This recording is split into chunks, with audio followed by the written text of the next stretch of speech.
Hello everyone, welcome to my channel. और आज का जो टॉपिक है ये बहुत ही इम्पोर्टेंट टॉपिक होने वाला है, क्योंकि आज जो टॉपिक है यहाँ पे जितने भी फ्रेशर्स लोग हैं, जितने भी फ्रेशर एम्प्लॉय या फ्रेशर जितने भी पर्सन हैं, यहाँ पे मैं बात करूँगा कि जितने भी फ्रेशर एम्प्लॉय हैं, फ्रेशर एम्प्लॉय को सबसे बड़ी प्रॉब्लम ये आती है कि फार्मास्यूटिकल इंडस्ट्री में अगर हम जॉब के लिए अप्लाई कर रहे हैं या फिर इंटरव्यू देने जा रहे हैं तो मन में डाउट रहता है कि कौन कौन से क्वेश्चन पूछे जा सकते हैं। तो मैं इस वीडियो के माध्यम से सिर्फ और सिर्फ क्वालिटी कंट्रोल डिपार्टमेंट, जो डिपार्टमेंट होता है क्यूसी डिपार्टमेंट जिसे कहा जाता है, उसी डिपार्टमेंट का आपको कुछ क्वेश्चन बताऊंगा कि कैसे कैसे आपसे क्वेश्चन पूछा जा सकते हैं। और देखते हैं कि कौन कौन से क्वेश्चन हैं वो।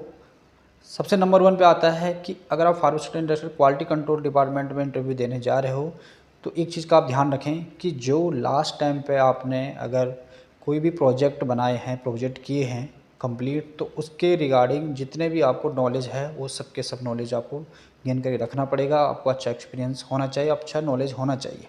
ठीक है, सपोज आपने पैरासीटामोल हो या फिर मेटफॉर्मिन है, जिस पे भी आपने प्रोजेक्ट पे वर्क किया है, उस की प्रॉपर्टी से लेके उसका यूजेस से लेके आपको सब पता होना ज़रूरी है।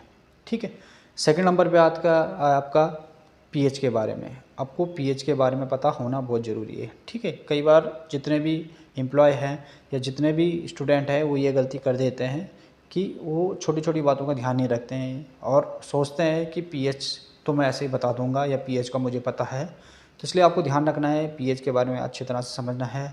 न्यूट्रल किसको बोलते हैं, कहाँ से कहाँ तक की पीएच की रेंज होती है, या कभी बफर सॉल्यूशन, उसके लिए कौन कौन से बफर सॉल्यूशन यूज किए जा देते हैं। तो एटलीस्ट 2-4 बफरों के आपको नाम पता होने चाहिए। ठीक है, थर्ड नंबर पे आता है आपका कि आपसे ये पूछा जा सकता है कि डिजोल्यूशन, कभी आपने एपरेटस के बारे में सुना है? डिजोल्यूशन एपरेटस क्या होता है? आपको डिजोल्यूशन एपरेटस के बारे में पता है? या फिर डिजोल्यूशन एपरेटस कितने टाइप के होते हैं? तो ये आपको थोड़ा पता होना ज़रूरी है। ठीक है, उसके बाद आता है कि आपने जो last time study B pharm हो, एम फार्म हो या फिर बीएस एमएससी हो, जो भी क्वालिफिकेशन की है, उस कॉलेज का जो ब्रांच है या यूनिवर्सिटी है, वो यूनिवर्सिटी किससे अप्रूवल है।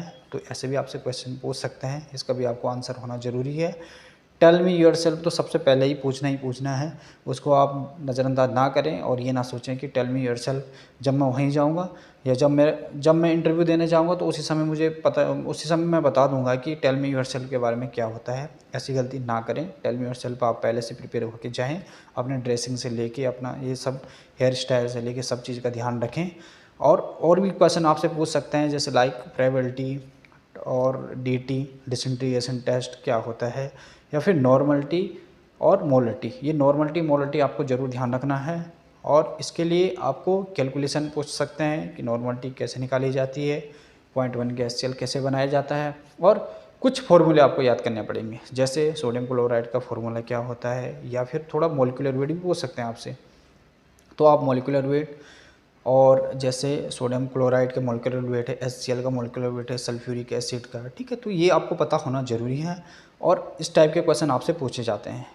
फार्मास्यूटिकल इंडस्ट्री में आपको मैंने पहले भी, आपने अगर मेरी वीडियो नहीं देखी तो मैं आपको पहले बता दे हैं कि आपको जितना नॉलेज है अपने रिज्यूम पे उतना ही रखें।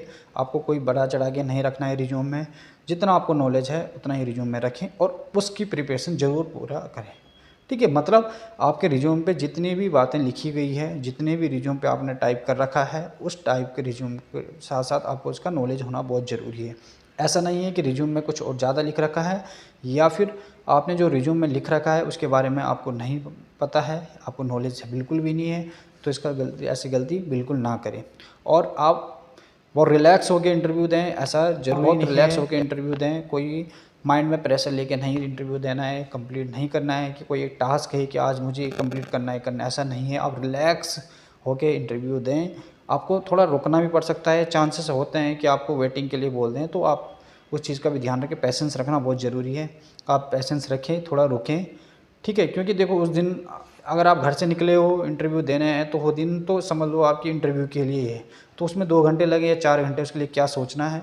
ठीक है, क्योंकि यही गलतियाँ अधिकतर स्टूडेंट करते हैं, क्योंकि उन्हें थोड़ा कहीं पे टाइमिंग की प्रॉब्लम रहती है। बट ये चीज़ें थोड़ा पहले से ही मैनेज करके चलें कि टाइम थोड़ा लगेगा वहाँ पे, क्योंकि इंटरव्यू के पास जब आप जाओगे तो वहाँ पे बहुत से लोग आ रखे होते हैं इंटरव्यू देने, तो वहाँ पे थोड़ा टाइमिंग लगता है। साथ साथ में उन्हें अपने वर्क भी करना पड़ता है मैनेजमेंट के अकॉर्डिंग, जो उन्हें वर्क दे रखा होता है जो भी इंटरव्यू लेते हैं।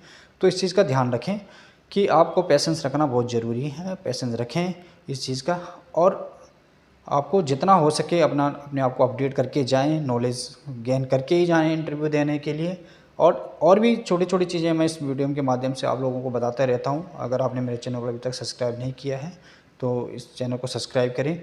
और भी आगे मैं वीडियो बनाता रहूँगा कि क्वालिटी क्यूए डिपार्टमेंट के लिए या फिर मेंटेनेंस डिपार्टमेंट के लिए कैसे-कैसे प्रश्न पूछे जाते हैं, उसके लिए मैं आगे वीडियो बनाऊँगा। अगर आपने मेरे चैनल को अभी सब्सक्राइब नहीं किया है, तो चैनल को ज़रूर सब्सक्राइब करें। ओके दोस्तों, थैंक यू।